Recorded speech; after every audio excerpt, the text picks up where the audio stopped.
জীবন আমাকে খুব ছোটোবেলাতেই শিখিয়ে দিয়েছিল সব মানুষ ভাগ্য নিয়ে জন্মায় না, কেউ কেউ জন্মায় লড়াই নিয়ে।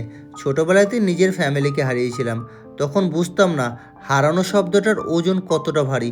শুধু জানতাম চারপাশে মানুষ আছে, কিন্তু আপন বলে কাউকে ডাকার মতন বুকের জোর নেই। অন্য বাচ্চারা যখন মা বাবার আদরে বড় হচ্ছিল, আমি তখন ধীরে ধীরে বড় হচ্ছিলাম বাস্তবতার কঠিন মাটিতে দাঁড়িয়ে। খুব তাড়াতাড়ি শিখে গিয়েছিলাম কাঁদলে কেউ মাথায় হাত রাখে না, তাই শক্ত হতে হয়। সময় এগিয়েছে, জীবন একসময় আলো এসেছিল, বিয়ে হলো, মনে হয়েছিল এবার বুঝি ঈশ্বর আমার কষ্টের হিসাব মেটাতে শুরু করেছিল।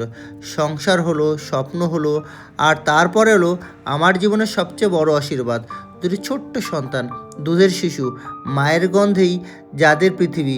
ওদের দিকে তাকিয়ে মনে হতো এতদিন কষ্ট বুঝি সার্থক। কিন্তু সুখ আমার জীবনে খুব অল্প সময়ের অতিথি। হঠাৎ করেই স্ত্রীকে হারালাম। এক মুহূর্তে সব শেষ হয়ে গেল। যে মানুষটা ওদের কান্না থামাতো, যে মানুষটা আমার ক্লান্তিতে ভরসা ছিল, সে আর নেই। বুকের ভিতরটা ফাঁকা হয়ে গেল, কিন্তু কাদার সময়ও তখনও পাইনি। কারণ আমার সামনে দাঁড়িয়েছিল দুটো ছোট্ট দুধের বাচ্চা, যাদের বাঁচার জন্য আমাকে বাঁচতে হবে। সেদিন থেকে আমি শুধু স্বামী বা মানুষ নই, আমি মা আর বাবা দুটোই। রাতের পর রাত নির্ঘুম কেটেছে, এক হাতে বোতল আর এক হাতে ভাগ্যকে ধরে রাখার চেষ্টা।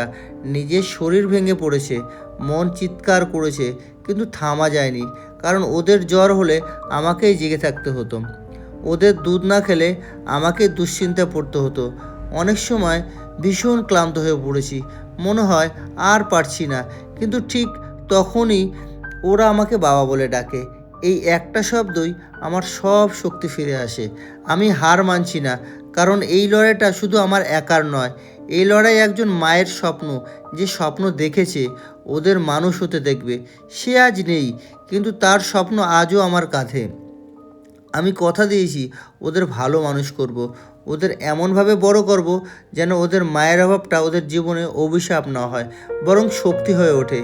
একদিন ওরা বড় হবে, হয়তো তখন বুঝবে বাবা কতটা ক্লান্ত ছিল, কতটা একা ছিল।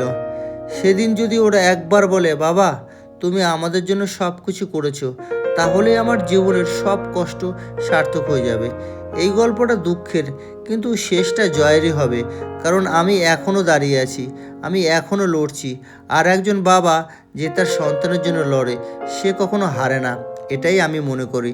আর এই যে যে ঘটনাটা বললাম, এটা আমার বাস্তব জীবনের ঘটনা, আমি সম্পূর্ণ আপনাদের সামনে শেয়ার করছি। ভিডিওটা কেমন লেগেছে অবশ্যই জানাবেন কমেন্টে।